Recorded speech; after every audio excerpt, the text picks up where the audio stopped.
Hello दोस्तों, this is M तवानिया और आज का जो हमारा वीडियो है काइनेमेटिक्स का पार्ट 2 है।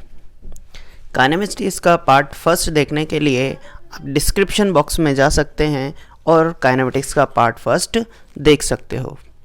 और ऐसी ही बाकी सभी वीडियोस देखने के लिए आप चैनल को सब्सक्राइब करो और वहाँ पर आपको आरपीएससी सेकेंड ग्रेड की पूरी सीरीज़ मिल जाएगी। तो चलिए स्टार्ट करते हैं काइनेमेटिक्स पार्ट 2। काइनेमेटिक्स पार्ट 2 में आज हम relative motion, 2D and 3D motion और प्रोजेक्टाइल मोशन को कंप्लीट करने वाले हैं। ठीक है, तो चलिए स्टार्ट करते हैं रिलेटिव मोशन। अब रिलेटिव मोशन क्या होता है? तो अगर हम बात करें कि किसी भी वस्तु, कण या निकाय की स्थिति का अध्ययन करने के लिए हमें निर्देश तंत्र की आवश्यकता होती है। तो जैसे अगर मैं बात करूं कि हमारे पास कोई बिंदु है और आपसे पूछा जाए इसकी पोजीशन क्या होगी, तो आप क्या कहोगे? R vector is equals to x I cap, Y J cap और जेड के कैप। ये हमारे पास इसका पोजीशन हो जाएगा। लेकिन अगर मैं जैसे मेरे घर के बारे में पूछा, जैसे ये मेरा घर है, माय हाउस, और आपसे पूछ लिया जाए कि मेरा घर कहाँ पर है, तो आप यही बताओगे कि जैसे मेरे घर के पास में 200 मीटर की दूरी पर स्कूल है और 300 मीटर की दूरी पर शॉप है। तो आप क्या कहोगे कि जो मेरा घर है वो स्कूल के लेफ़्ट साइड में 200 मीटर पर है और शॉप के राइट साइड में 300 मीटर पर है।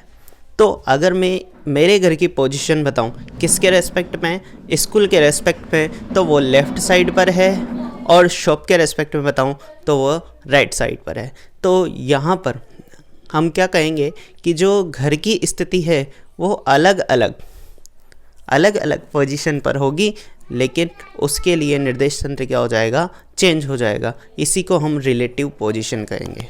क्या कहेंगे? Relative position.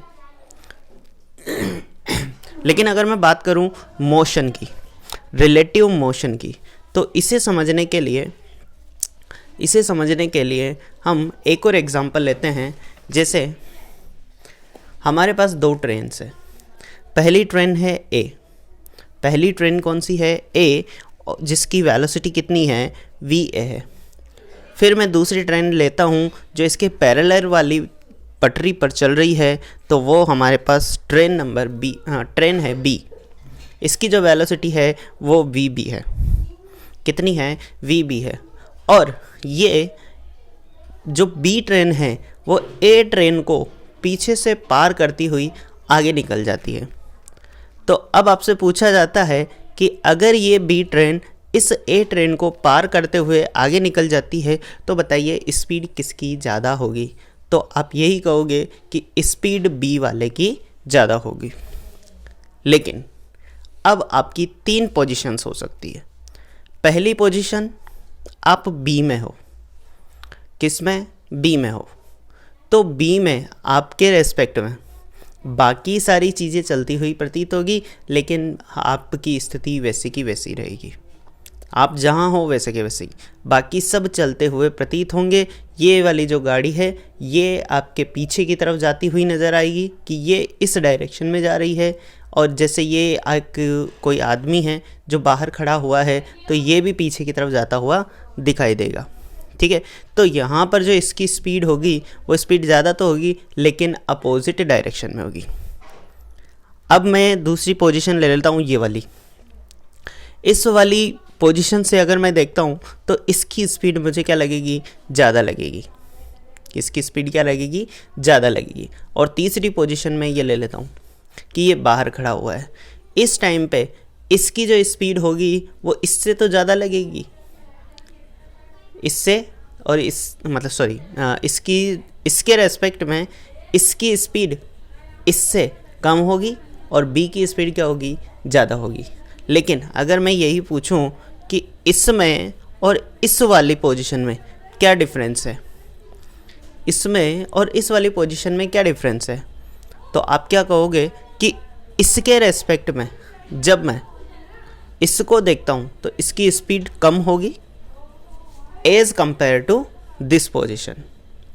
इस पोजीशन के रेस्पेक्ट में इसमें स्पीड कम हमें प्रतीत होगी, कम लगेगी। क्यों? क्योंकि दोनों एक दूसरे के सापेक्ष क्या कर रहे हैं, गति कर रहे हैं। ठीक है, इसी को हम क्या बोल रहे हैं, रिलेटिव मोशन। इसे क्या बोल रहे हैं हम, रिलेटिव मोशन। ठीक है, तो इसकी डेफिनेशन पढ़ते हैं क्या होती है। किसी कण की गति की अवस्था का अनुमान सदैव किसी अन्य निर्देश वस्तु या तंत्र के सापेक्ष ही कर सकते हैं। यानी कि अगर आपसे पूछा जाए कि आप किसी भी स्थिति का या गति की अवस्था का अनुमान लगाना चाहते हो, गति की अवस्था का अनुमान लगाना चाहते हो तो किसी एक निर्देश तंत्र अन्य निर्देश तंत्र के सापेक्ष ही कर सकते हो। निरपेक्ष रूप से गति की अवस्था को प्रेक्षित नहीं किया जा सकता। निरपेक्ष रूप से मतलब कि अगर आपसे बोला जाए कि खुद के सापेक्ष बताइए, तो मैंने आपसे बोला ये खुद के सापेक्ष कैसा रहेगा, स्थिर रहेगा। खुद के सापेक्ष कैसा रहेगा, स्थिर रहेगा। ठीक है ना, खुद को देखेगा तो उसको ऐसा महसूस ही नहीं होगा कि वो चल रहा है। ठीक है, इंडिविजुअली नहीं पता चल सकता। लेकिन अगर किसी दूसरे के रेस्पेक्ट में देखता हूँ तो ये हम उसका अनुमान लगा सकते हैं। ठीक है, इसी को हम क्या बोल देते हैं, आपेक्षिक गति बोल देते हैं।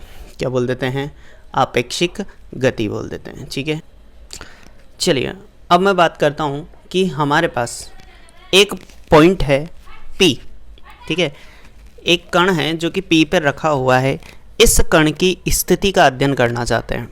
ठीक है, स्थिति का अध्ययन, सबसे पहले मैं किसका अध्ययन कर रहा हूँ, स्थिति का अध्ययन करते हैं हम। ठीक है, तो स्थिति का अध्ययन करने के लिए मैं क्या करता हूँ, एक पॉइंट लेता हूँ। इस पॉइंट की अगर मैं S के रेस्पेक्ट में S के सापेक्ष पोजीशन देखता हूँ तो वो क्या है, R वेक्टर। S के सापेक्ष पोजीशन क्या है, R वेक्टर। ठीक है, और अगर मैं O डैश के रेस्पेक्ट में या S डैश के रेस्पेक्ट में इसकी पोजीशन देखता हूँ तो वो हो जाएगी R डैश वेक्टर। क्या हो जाएगी, R डैश वेक्टर।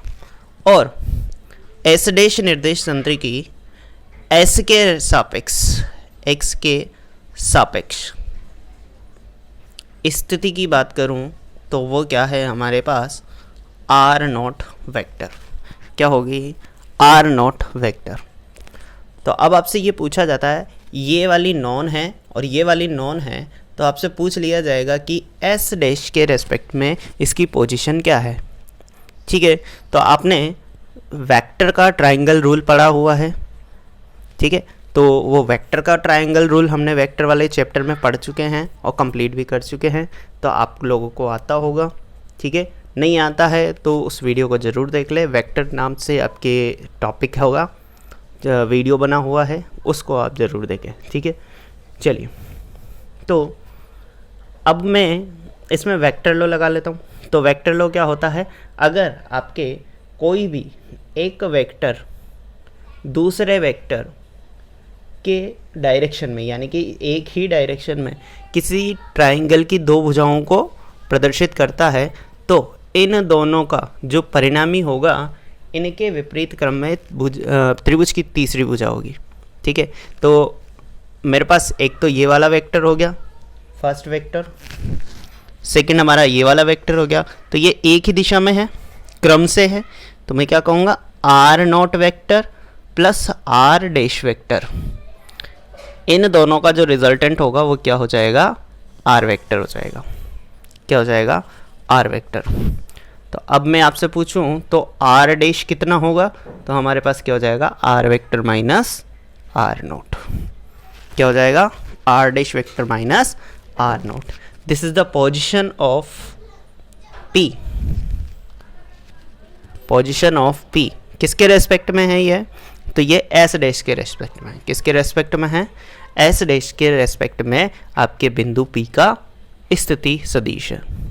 ठीक है, चलिए तो अब अगर मैं इसके वेग की बात करूं, किसकी, वेग की बात करता हूं। वेग। तो क्या होगा भाई वेग? तो हम क्या करते हैं, इसका डिफरेंशिएशन कर देते हैं। क्या कर देते हैं? डिफरेंशिएशन करते हैं किसका? इस इक्वेशन का, ठीक है, विद रेस्पेक्ट टू टी, ठीक है। तो यहाँ क्या हो जाएगा? D R dash by D T is equal to D R by D T minus D R naught by D T, ठीक है। तो यहाँ पर हमारे पास क्या हो जाएगा? D R by D T होता है वी डैश, यहाँ पर क्या हो जाएगा? वी, और यहाँ क्या हो जाएगा? V naught. जहाँ पर वी डैश क्या होगा? वी डैश क्या होगा? वी डैश हमारे पास एस डैश के रेस्पेक्ट में इस पी की गति या वेलोसिटी, ठीक है। वी क्या हो जाएगी? ओ के रेस्पेक्ट में या एस के रेस्पेक्ट में पी की गति। और अगर मैं बात करूं वी नोट, तो वी नोट क्या होगा हमारे पास? वी नोट क्या हो जाएगा हमारे पास? इस ओ डैश की ओ के रेस्पेक्ट में गति, ठीक है। ओ डैश की ओ के रेस्पेक्ट में गति हो जाएगी, ठीक है। तो ये हमारे पास क्या हो जाएगी? वेलोसिटी। अब मैं एक्सेलरेशन की बात करूं, तो एक्सेलरेशन या त्वरण क्या होगा? तो त्वरण हो जाएगा हमारे पास v डैश अपॉन इसका क्या कर देते हैं हम? डिफरेंशिएशन। तो d v dash upon d T is equal to d v upon d T minus d v not upon d T, ठीक है। तो यहाँ पर हो जाएगा a dash is equal to a minus a not, ठीक है। A dash is equal to a minus a not. तो यहाँ पर हमारे पास क्या हो जाएगा? जो ए डैश है वो बिंदु पी का क्या हो जाएगा? त्वरण किसके रेस्पेक्ट में? एस डैश के रेस्पेक्ट में। एस के रेस्पेक्ट में ए, और ओ डैश का ओ के रेस्पेक्ट में जो त्वरण होगा वो ए नॉट है, ठीक है। If A naught is equal to 0 तो हमारे पास त्वरण क्या रहेगा? सेम रहेगा, ठीक है। ए नॉट की वैल्यू यानी कि अगर आपके एक ही वेलोसिटी से या ज़ीरो वेलोसिटी से हमारे पास एस डैश मूव कर रहा है तो हमारे पास एक्सेलरेशन क्या रहेगा? सेम रहेगा। इसी को हम क्या बोल देते हैं? Relative motion. क्या बोल देते हैं? Relative motion. अब जैसे आपसे ये पूछा गया है, ठीक है, जैसे ये हमारे पास दो रेलगाड़ियाँ दे रखी है और आपसे पूछा जाए दो रेलगाड़ियाँ दे रखी जिसमें ए की वेलोसिटी v है और b की vb है, और आपसे पूछ लिया जाए कि b की स्पीड बताइए a के रेस्पेक्ट में, a के रेस्पेक्ट में b की स्पीड बताइए। तो a के रेस्पेक्ट में b की स्पीड बताने के लिए आपको ऐसे लिखना पड़ेगा भाई, ठीक है ना। a के सापेक्ष b का वेग, ए के सापेक्ष बी का वेग, तो क्या लिखेंगे हम? वी बी ए, ठीक है। तो यहाँ पर क्या हो जाएगा? V B minus V A, ठीक है। V B minus V A किसके सापेक्ष है? ए के सापेक्ष। तो ये क्या करेगा? बी जो है वो ए के रेस्पेक्ट में ए की तरफ जाता रहेगा, तो ए की तरफ जाता रहेगा तो हमारे पास वी ए की जो वेलोसिटी है वो हम क्या करते रहेंगे? इसमें माइनस करते रहेंगे, ठीक है। अब जैसे मैं बोल दूं कि b के सापेक्ष a का वेग, b के सापेक्ष a का वेग बताइए, तो हम कैसे लिखेंगे इसको? b के सापेक्ष लिखना है a का वेग, तो a का वेग तो v a b is equal to, तो ये क्या हो जाएगा? v a minus v b, क्या हो जाएगा? v a minus v b, ठीक है। तो यहाँ पर हमारे पास हो गया a के सापेक्ष b का वेग तो हम लिखेंगे v b a, और b के सापेक्ष a का वेग v a b लिख देंगे, ठीक है। तो आपको ये लिखना आना चाहिए भाई, ठीक है। तो ये इम्पोर्टेंट है हमारे पास, इसको ज़रूर नोट कर लेना हो, ठीक है। और ज़्यादातर गलतियाँ जो होती है वो यही होती है, समझ में नहीं आता है कि किसके रेस्पेक्ट में क्या लिखना चाहिए, कैसे लिखना चाहिए, ठीक है। तो जिसका वेग लिख रहे हैं उसमें से जिसके सापेक्ष वेग निकाल रहे हैं उसको माइनस कर देना है, ठीक है, केवल इतना सा करना है हमें, ठीक है। तो ये हो जाता है आपका रिलेटिव मोशन, ठीक है। इसके क्वेश्चन जो है वो एमसीक्यू सीरीज़ में करेंगे, आज इसके क्वेश्चन नहीं लेंगे हम, एमसीक्यू सीरीज़ में ले लेंगे। और इसके अलावा सेकंड टॉपिक लेते हैं अब। दूसरा टॉपिक जो है हमारा 2D और 3D मोशन, क्या है 2D एंड 3D मोशन, ठीक है। अब आप लोगों को पता होगा 2D मोशन किसे कहता है।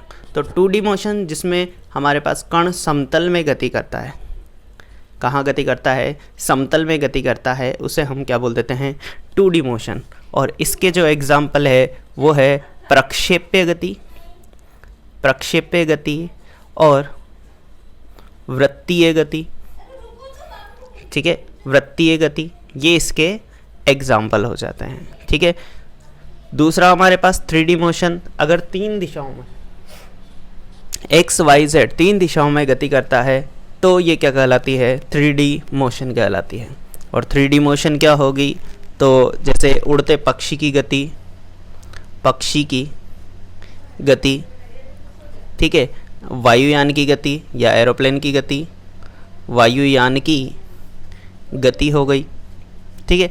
तो ये क्या कहलाती है आपके 3D मोशन कहलाती है, ठीक है। अब मैं यहाँ पर बात करता हूँ कि हमारे पास एक निर्देश तंत्र है, एक निर्देश तंत्र है और इस निर्देश तंत्र में एक बिंदु A1 और एक बिंदु A2 दिया हुआ है और कोई कण A से B तक गति कर रहा है, कोई कण A से B तक गति कर रहा है। तो यहाँ पर हम क्या कह देंगे, A1 की जो स्थिति है वो क्या है R1 और A2 की जो स्थिति है वो है R2, ठीक है। तो पोजीशन वेक्टर लिखना मैंने अभी सिखाया ही है, क्या होगा x1 i cap plus y1 j cap और R2 क्या हो जाएगा x2 i cap plus y2 j cap. अगर ये 2D में है तो x और y जरूर आएगा, या फिर आपके अगर ये 3D में होगा तो हमारे पास z वाला कंपोनेंट भी आ जाएगा, ठीक है। अदरवाइज x y 2 पोजीशन में आएगा, ठीक है। तो 2 पोजीशन में है तो 2D मोशन हो जाएगा, और अगर k कैप भी आ जाता तो ये क्या हो जाएगी 3D मोशन, ठीक है। तो सबसे पहले हम द्विविमीय गति में कण का विस्थापन देखते हैं। विस्थापन, विस्थापन क्या होगा, ठीक है। 2D मोशन में कण का विस्थापन क्या होगा, तो यहाँ पर देखिए भाई, एक वेक्टर हमारे पास है R2, एक वेक्टर है R1 और ये वाला कहाँ से कहाँ गति कर रहा है A1 से A2 तक, A1 से A2 तक मोशन कर रहा है। तो हम यहाँ पर क्या कहेंगे, वही ट्राइंगल रूल लगा दो। तो यहाँ पर हमारे पास क्या हो जाएगा R1 plus delta R is equal to R2 vector, ठीक है।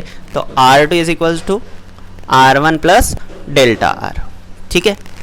ये पोजीशन हमारे पास R2 से हो जाएगी। अब डेल्टा R निकालना है हमें, तो डेल्टा R क्या हो जाएगा R2 माइनस R1 वेक्टर, क्या हो जाएगा R2 माइनस R1 वेक्टर, ठीक है। तो ये हो जाएगा आपका डिस्प्लेसमेंट विस्थापन डेल्टा R, ठीक है। अब आपसे पूछा जाए कि ये पोजीशन किस रेस्पेक्ट में है, तो आप क्या कहोगे, ये जो पोजीशन है वो है R21, R21 और R21 को क्या बोल दोगे 1 के रेस्पेक्ट में, 1 के सापेक्ष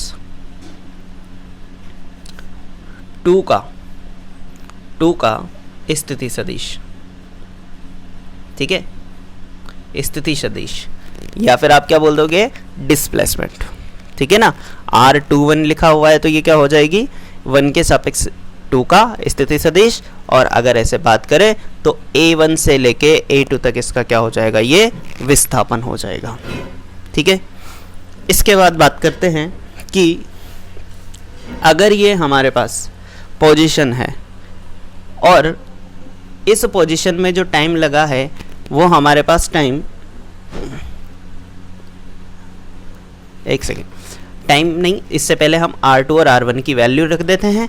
तो अगर मैं डेल्टा R निकालूं तो यहाँ पर क्या हो जाएगा, R2 की value x2 i cap plus y2 j cap, sorry हाँ y2 j कैप, और यहाँ minus x1 i cap plus y1 j cap हो जाएगा। ठीक है, तो डेल्टा R वेक्टर क्या हो जाएगा, x2 minus x1 i cap plus y2 minus y1 j cap, ये हो जाएगा। तो यहाँ पर हम क्या लिखेंगे, delta x i cap plus delta y j cap. ठीक है, तो हमारे पास क्या हो जाएगा, delta r vector is this. ठीक है, this is the displacement vector.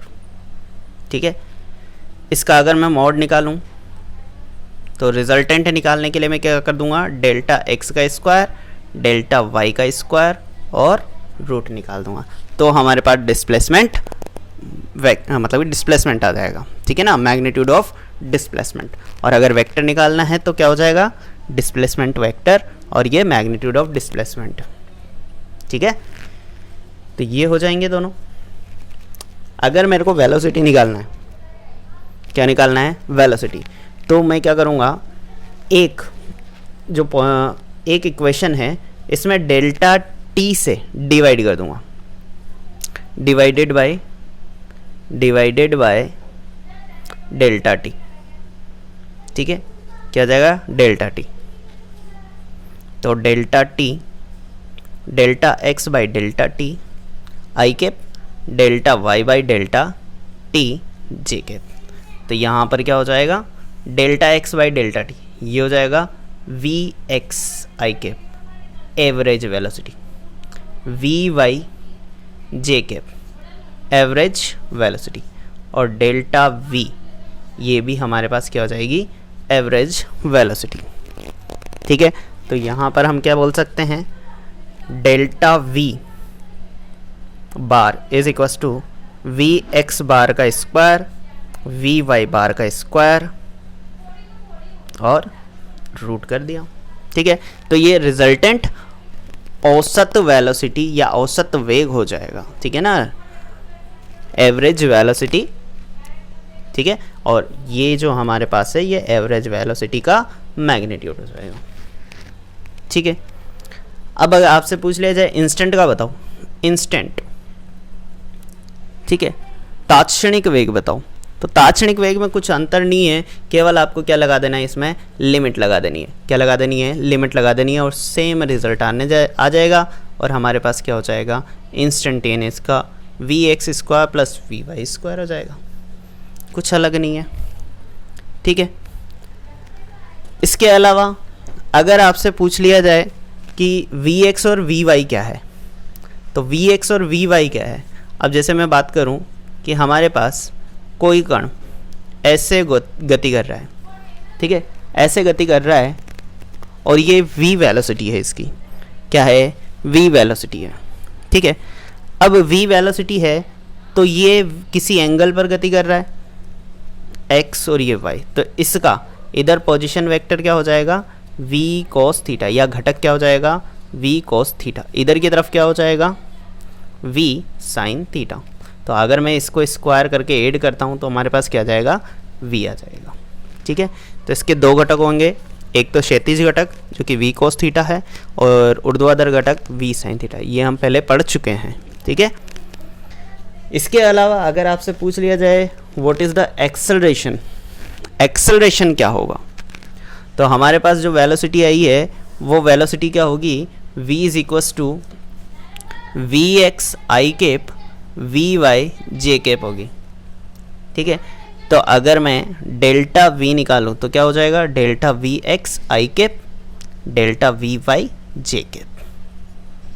ठीक है, तो यहाँ पर क्या हो जाएगा, डेल्टा t से डिवाइड कर दो, डिवाइड करो तो delta v by delta t delta V X by delta T I cap delta V Y upon delta T J cap. ठीक है, तो यहाँ पर क्या हो जाएगा, ये हो जाएगा एक्सेलरेशन, ये हो जाएगा ए एक्स आई कैप और ये ए वाई जे कैप। रिजल्टेंट निकाल लो, ये तो ए वेक्टर आया, रिजल्टेंट निकालेंगे तो ए एक्स स्क्वायर ए वाई स्क्वायर रूट। ठीक है, तो ये हमारे पास मैग्नीट्यूड हो जाएगा। ठीक है, तो ये थी आपके पास 2D मोशन में। तो 2D मोशन में हमारे पास जो रिज़ल्ट आए हैं वो रिज़ल्ट क्या क्या आए हैं, आर वेक्टर जो है वो हो जाएगा x i cap, y j cap और Z k cap, sorry 2D में है तो x i cap plus y j cap. Velocity की बात करूँ तो वेलोसिटी क्या होगी, v x i cap v Y j cap, और एक्सेलरेशन की बात करें तो ए एक्स आई केप और ए वाई जे केप हो जाएगा। ठीक है, तो ये रिज़ल्ट हमारे पास मिलते हैं 2D मोशन में।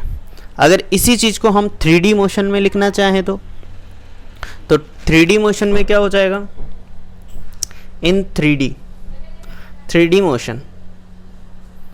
ठीक है, तो 3D मोशन में क्या हो जाएगा, r vector is equal to x i cap plus y j cap plus z k cap.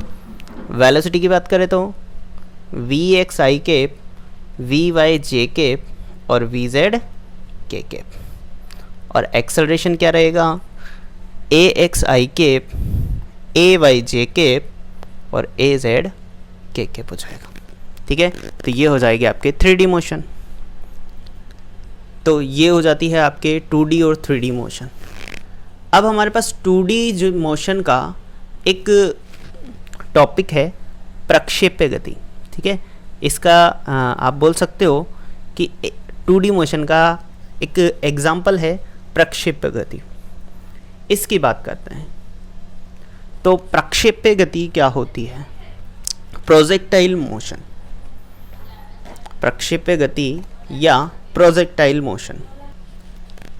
तो प्रोजेक्टाइल मोशन क्या होता है, अगर हम किसी भी वस्तु को क्षैतिज से किसी कोण पर फेंकते हैं, क्षैतिज से किसी कोण पर फेंकते हैं तो वो एक परवलय पथ का निर्माण करती हुई जाती है।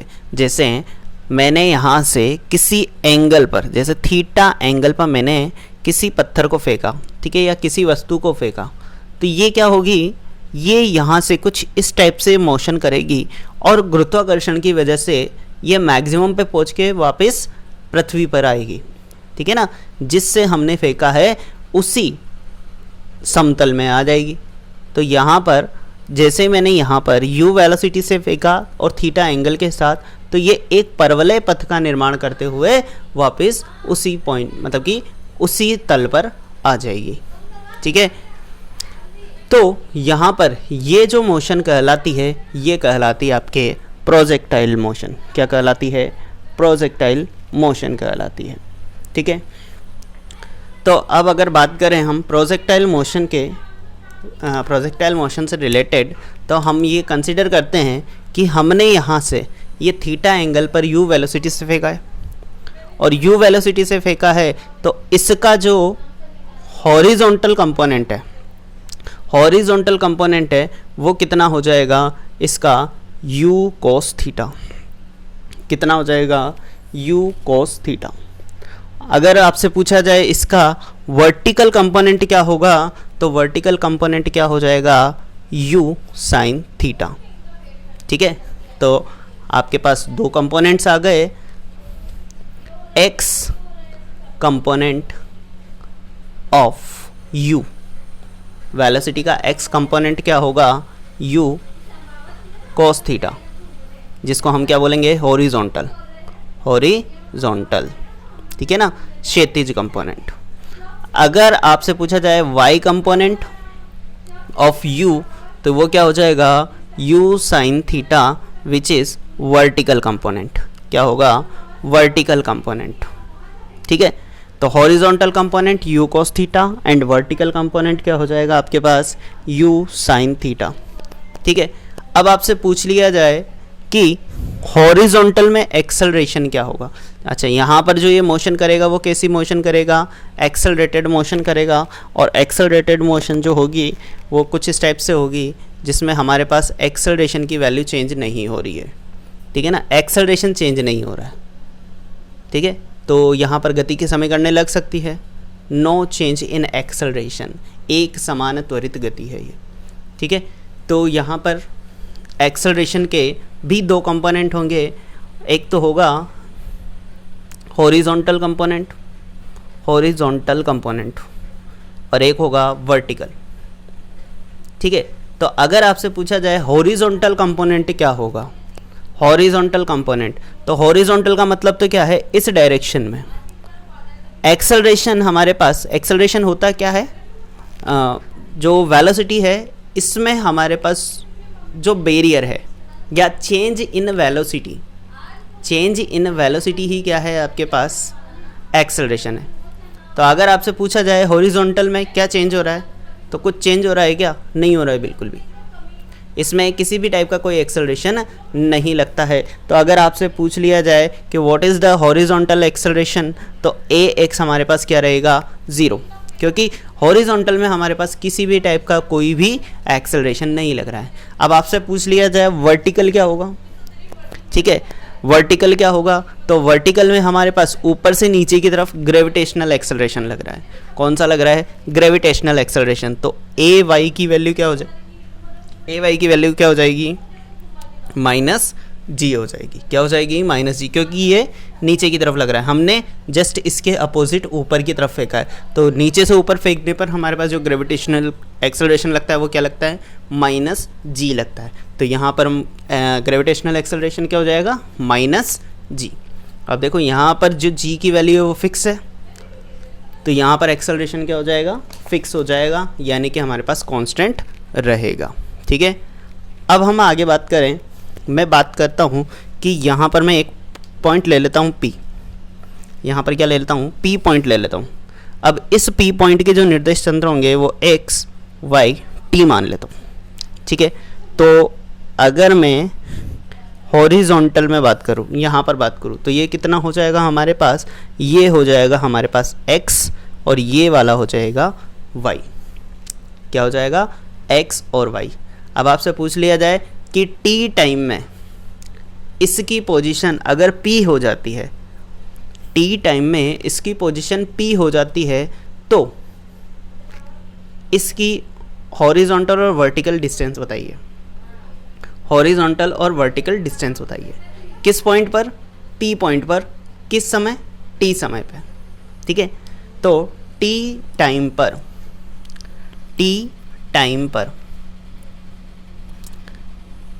कण की स्थिति क्या रहेगी, p x y, ठीक है। कण की स्थिति क्या रहेगी, p x y। आपसे बोला जाए हॉरिजॉन्टल डिस्टेंस या डिस्प्लेसमेंट कितनी हो जाएगी, x।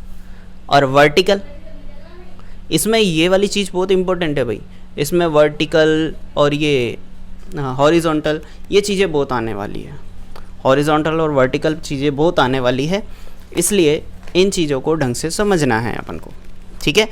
तो हॉरिजॉन्टल डिस्टेंस क्या होगी, x, और वर्टिकल डिस्टेंस क्या होगी, y। तो अब आपसे पूछ लिया जाए हॉरिजॉन्टल डिस्टेंस क्या होगी, तो आप यहाँ पर क्या लगा दोगे, गति की समीकरण लगा दोगे, ठीक है। तो हॉरिजॉन्टल में हमारे पास कहाँ से कहाँ जा रही है, ये O से लेके P तक जा रही है। कहाँ से जा रही है, O से लेके P तक जा रही है। तो अगर मैं बात करूँ इसका प्रारंभिक वेग कितना है, तो प्रारंभिक वेग क्या बता दोगे आप, ux, क्या बता दोगे। अच्छा वो ये यहाँ पर मैं सेकेंड वाली जो इक्वेशन है, इक्वेशन ऑफ मोशन, वो लगा रहा हूँ, s बराबर ut plus half at square, ठीक है। s बराबर ut plus half at square, यहाँ लिख देता हूँ s बराबर ut plus half at square, ये वाली इक्वेशन हम लगा रहे हैं, ठीक है। तो हमारे पास हॉरिजॉन्टल में वेलोसिटी क्या हो जाएगी, ux, t टाइम पे पहुँचा है 1/2 ax इंटू टी स्क्वायर, ठीक है।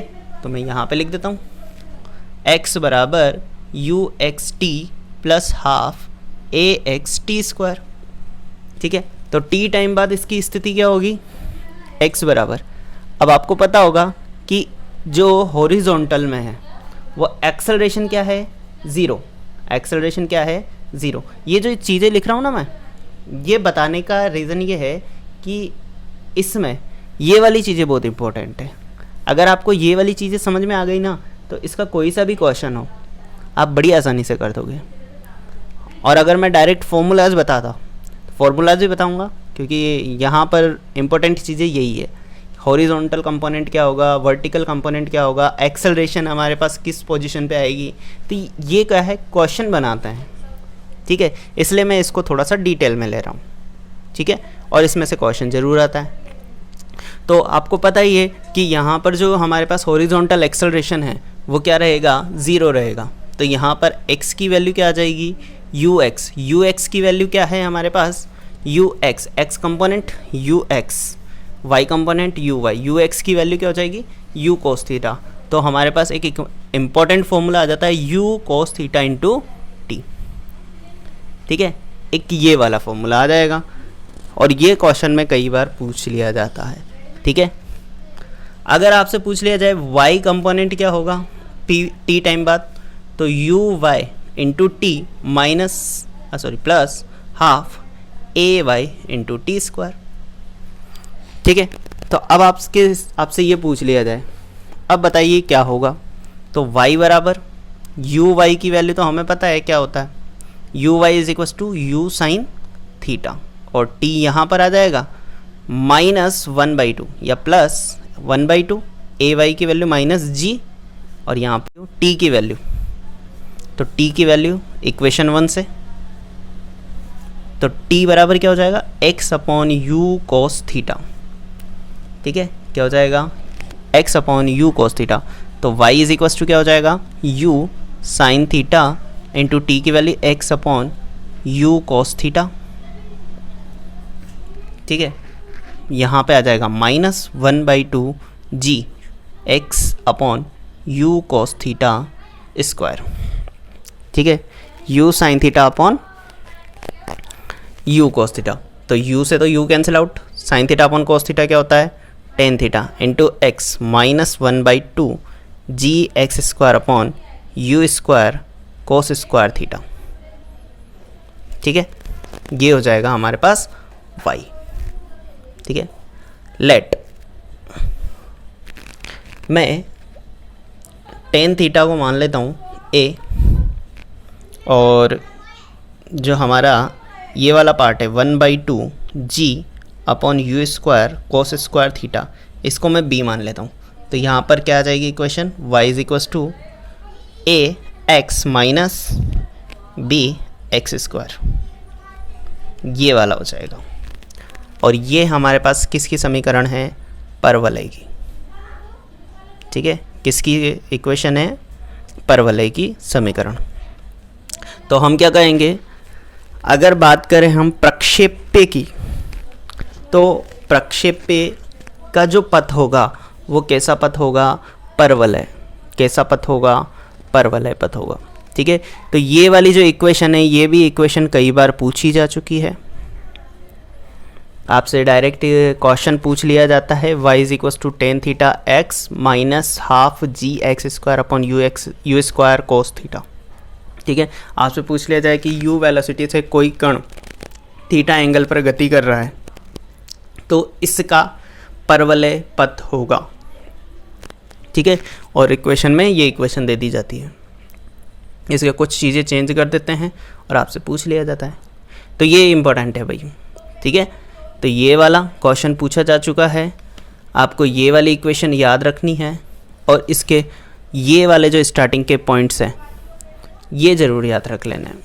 ठीक है ना, ये वाले जो जितने भी पॉइंट्स हैं ना, जैसे horizontal component, vertical component, acceleration के हॉरिजॉन्टल और वर्टिकल कंपोनेंट, ये इंपॉर्टेंट है भाई, ये वाले याद रखने ही रखने हैं। ठीक है, तो ये हमारे पास प्रोजेक्टाइल मोशन का कुछ पार्ट हो जाएगा। अब इसके कुछ इम्पोर्टेंट चीज़ें पूछी जाती है। ठीक है, तो उन इम्पोर्टेंट, तो हमारे पास परवलय पथ पर गति करने के बाद ये जो हमारे पास प्रक्षेप्य है, ये u वेलोसिटी से मूव करता हुआ इस पोजीशन पर जाता है, और जब ये u वेलोसिटी से मूव करता हुआ थीटा एंगल पर इस पोजीशन पे जाता है, तो इसमें बहुत सारी चीज़ें पूछी जाती है। जैसे सबसे पहले बात, आपकी ये मैक्सिमम कितनी हाइट तक जा सकता है, क्योंकि अगर आप फेंकोगे तो किसी न किसी मैक्सिमम हाइट पर जाएगा और फिर वापस आएगा। तो आपसे क्या पूछा जाता है, मैक्सिमम हाइट। ठीक है, अब आपको पता है कि ये u वेलोसिटी से जाएगा तो ये वापस क्षैतिज पर ही आएगा, तो इसकी हॉरिजॉन्टल रेंज कितनी है, ये कितनी दूरी तक हॉरिजॉन्टल पर कितनी दूरी तक जा सकता है।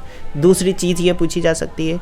तीसरा ये पूछा जा सकता है कि ये आकाश में कितनी देर तक रहा।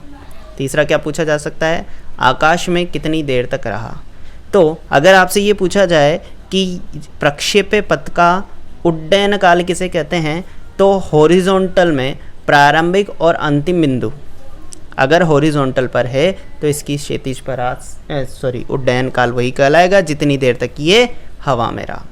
ठीक है, तो ये वाला जो पथ है इसमें जितना टाइम लगा है वही क्या कहलाता है, उड्डयन काल कहलाता है। ठीक है, तो सबसे पहले हम जो निकालने वाले हैं वो क्या निकालने वाले हैं, टाइम ऑफ फ्लाइट। क्या निकालने वाले हैं, टाइम ऑफ फ्लाइट। अब कुछ नहीं सोचना है, अगर आपसे पूछ लिया जाए इस पॉइंट पर तो इसका प्रारंभिक वेग कितना हो जाएगा, u कोस थीटा, और इसका प्रारंभिक वेग इस डायरेक्शन में क्या हो जाएगा, u साइन थीटा। क्या हो जाएगा, u कोस थीटा और u साइन थीटा। अब अगर मैं बात करूं कि यहाँ से ये इस पॉइंट पर पहुंच गया, किस पॉइंट पर, इस पॉइंट पर पहुंच गया। अब इस पॉइंट पर बताइए इसका क्या होगा, तो इस पॉइंट पर हमारे पास इस डायरेक्शन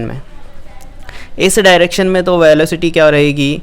अच्छा, इसमें कोई एक्सेलरेशन लग रहा है क्या हॉरिजॉन्टल पे, हॉरिजॉन्टल पे कोई एक्सेलरेशन नहीं लग रहा है अभी, हॉरिजॉन्टल में कोई एक्सेलरेशन नहीं लग रहा है। एक्सेलरेशन नहीं लग रहा है इसका मतलब क्या हो गया कि यहाँ पर जो हमारा हॉरिजॉन्टल कंपोनेंट रहेगा उसकी वेलोसिटी तो सेम रहेगी, लेकिन हमारे पास जो है वो मैक्सिमम हाइट तक पहुँच गया, और इस पर जब वर्टिकल की बात करेंगे तो इस पर में जो हमारे पास एक्सेलरेशन लगता है वो -g लगता है।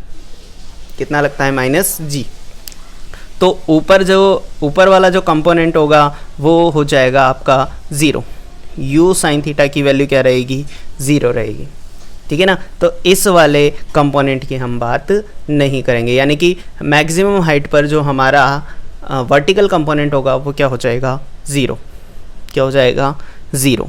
ठीक है, तो इस चीज़ का भी ध्यान रखना है हमें। तो अगर मैं बात करूँ टाइम ऑफ फ्लाइट की, तो मैं एक काम करता हूँ, मैं इस पोजीशन से इस पोजीशन तक का, यहाँ से यहाँ तक का टाइम निकाल लेता हूँ। कहाँ से कहाँ तक का, इस पोजीशन से इस पोजीशन तक का टाइम निकाल सकता हूँ। अब यहाँ पर हमारे पास जो एक्सेलरेशन लग रहा है वो -g लग रहा है और वो भी एक समान है, तो हम क्या कहेंगे, यहाँ पर हम गति के समीकरण का उपयोग कर सकते हैं। ठीक है, तो गति के समीकरण का उपयोग करें हम, तो गति की समीकरण क्या होती है, यहाँ पर मैं लगाता हूँ, यहाँ से यहाँ तक का टाइम निकालना है, तो v = u + at वाली। ठीक है ना, प्रथम समीकरण से। अब प्रथम समीकरण लगाएंगे, क्यों लगाएंगे, तो आपको ध्यान होगा कि यहाँ पर जो हमारे पास वेलोसिटी है वो हमें मालूम है, इस पॉइंट पर वेलोसिटी हमें मालूम है। ठीक है ना, यहाँ पे और यहाँ पर वेलोसिटी पता है, तो वेलोसिटी दोनों की पता है, एक्सेलरेशन पता है, तो टाइम निकाल सकते हैं ना, यही तो निकालना है हमें। तो फाइनल पर जो वर्टिकल में जो v होगा वो कितना होगा, 0। u कितना होगा, तो u साइन थीटा कितना हो जाएगा, u साइन थीटा। एक्सेलरेशन क्या होगा, -g। ठीक है ना, वर्टिकल में, और t टाइम, तो यहाँ से हमारे पास t की वैल्यू क्या आ जाएगी, u sine theta upon g। तो ये टाइम का कौन सा निकला, यहाँ से यहाँ तक का। जितना टाइम यहाँ से यहाँ तक पहुँचने में लगा है उतना ही टाइम यहाँ से यहाँ तक पहुँचने में लगेगा। ठीक है ना, जितना टाइम यहाँ से यहाँ तक पहुँचने में लगा है उतना ही टाइम यहाँ पर लगेगा। तो हम यहाँ पर क्या कर देंगे, अतः उड्डयन काल कैपिटल T से डिनोट करते हैं, वो हो जाएगा 2 × t। तो कैपिटल T की वैल्यू क्या आ जाएगी हमारे पास, 2u sign theta upon g। ठीक है, वेरी इंपॉर्टेंट। ठीक है ना, तो t का मान कितना हो जाएगा, 2u sign theta upon g। ठीक है, ये हो जाएगा उड्डयन काल। ठीक है, नेक्स्ट अगर आपसे पूछ लिया जाए मैक्सिमम हाइट क्या होगी, क्या पूछ लिया जाए मैक्सिमम हाइट क्या होगी, ठीक है, तो मैक्सिमम हाइट क्या h। तो इस पोजीशन से इस पोजीशन पे पहुंचने के लिए हमारे पास ये ऊपर की तरफ गया, u है हमारे पास, v है, तो कौन सी वाली गति की समीकरण लगा सकते हैं अपन, पहली तो लगा दी, दूसरी वाली में हम क्या लगा सकते हैं, s बराबर U T plus half A T square, वो लगा सकते हैं, ठीक है ना, U T plus half A T square वो लगा सकते हो। थर्ड समीकरण V square is equal to U square plus 2g's, तीनों में से कोई सी भी लगा सकते हो। तो मैं यहाँ पर क्या लगा देता हूँ, थर्ड वाली इक्वेशन, ठीक है ना, न्यूटन्स थर्ड इक्वेशन, ठीक है ना। थर्ड इक्वेशन क्या होती है, V square is equal to U square 2as, ठीक है। फाइनल वेलोसिटी क्या होगी वर्टिकल में, वर्टिकल में फाइनल वेलोसिटी क्या हो जाएगी 0, ठीक है ना। मैक्सिमम हाइट तक पहुंचाना है ना, तो फाइनल पोजीशन ये होगी, इनिशियल पोजीशन ये होगी, तो फाइनल पोजीशन में वर्टिकल कंपोनेंट क्या होगा 0, इनिशियल कंपोनेंट क्या हो जाएगा u साइन थीटा, क्या हो जाएगा u साइन थीटा, इसका स्क्वायर माइनस 2a का मतलब ये ऊपर की तरफ जा रही है, ऊपर जा रही है, माइनस g होगा, क्या हो जाएगा माइनस g, ठीक है ना, ये माइनस बाहर आ गया। और s का मान कितना, अच्छा मैं यहाँ लिख देता हूँ, इसको प्लस ही कर देता हूँ, ठीक है। s का मान कितना हो जाएगा, मैक्सिमम कितनी दूरी पर गया है, तो हम वर्टिकल ले रहे हैं, तो वर्टिकल डिस्टेंस कितनी हो गई h, कितनी हो जाएगी h, तो यहाँ पर क्या हो जाएगा U square sine square theta is equal to 2gh। तो यहाँ से हमारे पास h की वैल्यू क्या आ जाएगी, h बराबर you square sine square theta upon 2g, h की वैल्यू आ गई। ये मैक्सिमम हाइट का फॉर्मूला है, इम्पोर्टेंट है, ये वाला भी इम्पोर्टेंट है, तो ये वाला भी इम्पोर्टेंट है, ठीक है। लास्ट बात करते हैं, अच्छा इसमें अगर आपसे पूछ लिया जाए कि मैक्सिमम हाइट क्या होगी, इसकी क्या होगी, मैक्सिमम हाइट क्या होगी, तो मैक्सिमम हाइट के लिए आपको क्या करना है, थीटा की वैल्यू 45 ले लेनी है, कितनी ले लेनी है 45 मैक्सिमम हाइट ले लेनी है, ठीक है। लेकिन अगर आपसे पूछ लिया जाए कि अगर मैं इसको ऊर्ध्वाधर ऊपर की तरफ फेंकूँ, ऊर्ध्वाधर वर्टिकली अपवर्ड फेंकूँ, किसी एंगल पर नहीं, 90 डिग्री के एंगल पर अगर मैं फेंकता हूँ तो क्या होगा, theta is equal to 90 degree, तो यहाँ साइन 90 की वैल्यू कितनी हो जाएगी 1, तो h इज इक्वल टू क्या हो जाएगा यू स्क्वायर अपॉन इसकी तो होगी 1 2g, ठीक है ना। ऊर्ध्वाधर में ऊर्ध्वाधर में प्राप्त ऊंचाई, ठीक है, तो ये वाली हो जाएगी ऊर्ध्वाधर में प्राप्त ऊंचाई, ठीक है। नेक्स्ट, अच्छा इसके जो है ना, ये जो मैं निकलवा रहा हूँ ये इम्पोर्टेंट है और आपसे डायरेक्ट भी पूछा जा सकता है, या फिर अगर आपसे क्वेश्चन थोड़ा सा घुमा के पूछ लिया जाए तो इसका ये जो डेरिवेशन करते जा रहे हैं ना, बस इस डेरिवेशन को ध्यान रख लेना है, ठीक है। इस डेरिवेशन से ही आपके सब कुछ कंप्लीट हो जाएगा, ठीक है। थर्ड पे चलते हैं हम, हॉरिजॉन्टल रेंज। अब हॉरिजॉन्टल रेंज की बात करें तो क्या होगी आर क्या होगी, जैसे हमारे पास ये पार्टिकल जो है u वेलोसिटी से थीटा एंगल पर जब हम प्रक्षेपित करते हैं तो ये जो हॉरिजॉन्टल में डिस्टेंस है ये वाली ही हमारे पास क्या कहलाती है, आर कहलाती है, ठीक है, क्या कहलाती है आर। अब आपसे पूछा जाएगा ये वाला, तो हम कैसे निकालें इसको, तो क्षैतिज परास या हॉरिजॉन्टल रेंज निकालने के लिए आपने जो स्टार्टिंग में क्षैतिज वेग लिया था बस उसी को ही काम में लेना है। तो यहाँ पर क्षैतिज वेग कितना आएगा, u cos थीटा, कितना होगा u cos थीटा। और आपसे पूछ लिया जाए इस पॉइंट पर क्या होगा, इस पॉइंट पर क्या होगा, तो आपको पता है एक्सेलरेशन क्षैतिज में होता ही नहीं है, जब क्षैतिज में एक्सेलरेशन नहीं होगा तो फाइनल पोजीशन पर भी क्या होगा, यही रहेगा। तो यहाँ पे गति की समीकरण लगाने से अच्छा है आप डायरेक्ट लगा दो, डायरेक्ट कर दो इसको सॉल्व, तो क्या हो जाएगा हमारे पास, इस पर भी क्या रहेगा u cos थीटा रहेगा। तो आप क्या लगा दो, r बराबर, जब भी हमारे पास एक्सेलरेशन नहीं होता है ना, तो बस आपको कौन सी वाली लगा देनी है, जैसे आपको चाल बराबर दूरी बटा समय पता है, चाल बराबर दूरी बटा समय, या वेग बराबर विस्थापन बटे समय, ये वाली लगा दो आप, अगर आपके पास एक्सेलरेशन नहीं है तो। ठीक है, तो अगर मेरे को दूरी निकालनी है तो दूरी का क्या हो जाएगा, चाल इंटू समय। क्या हो जाएगा, चाल इंटू समय। चाल कितनी है, तो u cos थीटा, और टाइम कितना है, यहाँ से यहाँ तक पहुँचने में कितना टाइम लगा, कैपिटल टी। कितना टाइम लगा, कैपिटल टी। ठीक है, तो r बराबर u cos थीटा, और कैपिटल टी की टाइम ऑफ फ्लाइट हमने निकाला ही है, क्या था, 2u sin theta upon g। क्या था, 2u sin theta upon g। तो हमारे पास r की वैल्यू क्या आ जाएगी, 2u square sine theta cos theta upon g। अब आपको पता होगा 2 sin थीटा कोस थीटा क्या होता है, u square sine 2 theta upon g। ठीक है, ये हो जाएगा। ठीक है, ये किसकी वैल्यू हो गई हमारे पास, हॉरिजॉन्टल रेंज। क्या हो जाएगा, हॉरिजॉन्टल रेंज हो जाएगा। ठीक है, अब अगर मैं बात करूं मैक्सिमम हॉरिजॉन्टल रेंज,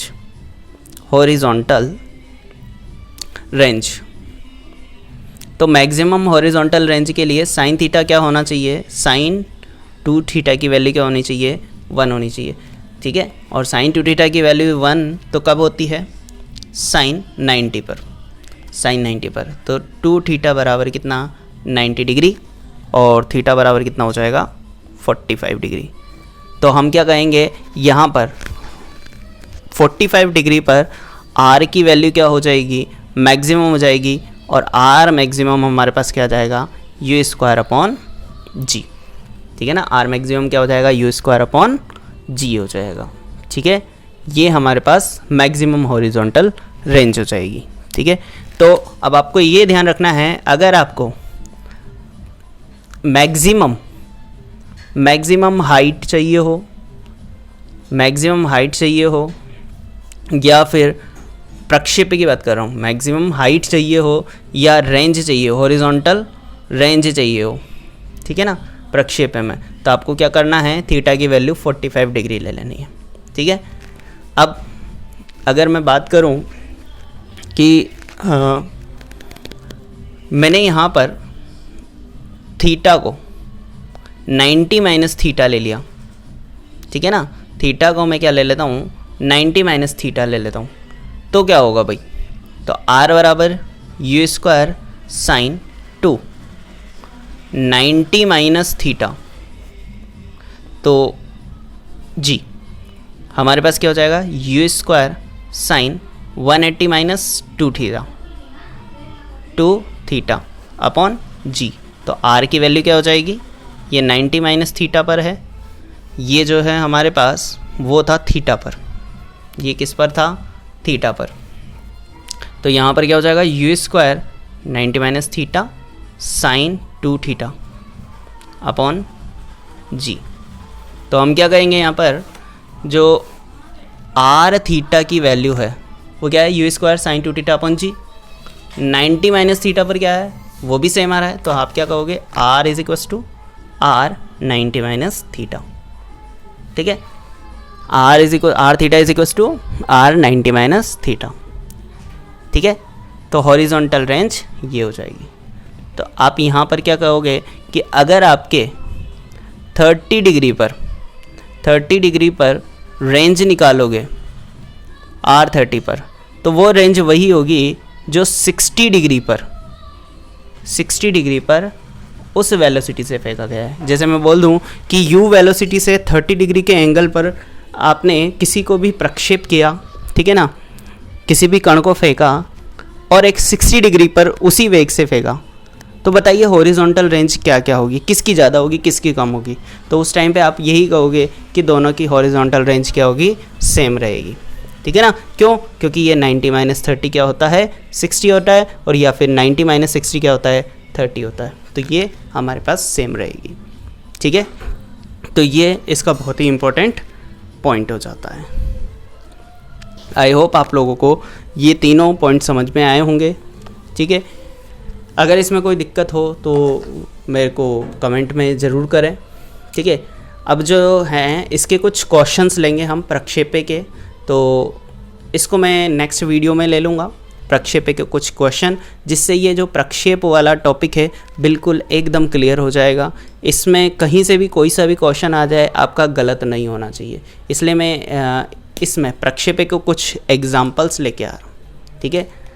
और इस वीडियो के अंदर आप जो प्रक्षेपे वाले क्वेश्चंस में होगा, इस क्वेश्चन मतलब इस वीडियो को देखने के बाद आपके प्रक्षेपे का एक भी क्वेश्चन गलत नहीं होगा, ठीक है। जितने भी ऑप्शन हो सकते हैं, जितने भी टाइप के क्वेश्चन हो सकते हैं, सभी मैं उस वीडियो में लेके आऊँगा। छोटी सी वीडियो होगी, ज़्यादा लंबी नहीं करेंगे जितनी लंबी बाकी और वीडियोस होती है, ठीक है। और हो सकेगा तो मैं इसमें इसके जो बाकी टॉपिक है उनको भी ले लेंगे, ठीक है। और जो पुराने क्वेश्चन हैं उनको अलग MCQ सीरीज़ में करेंगे, ठीक है। तो आज के लिए इतना ही, बाकी का हम नेक्स्ट वीडियो में देखते हैं। और वीडियो पसंद आई हो तो प्लीज़ इसे लाइक करो, शेयर करो, और नए आए हो तो चैनल को सब्सक्राइब ज़रूर कर लें। जय हिंद, जय भारत।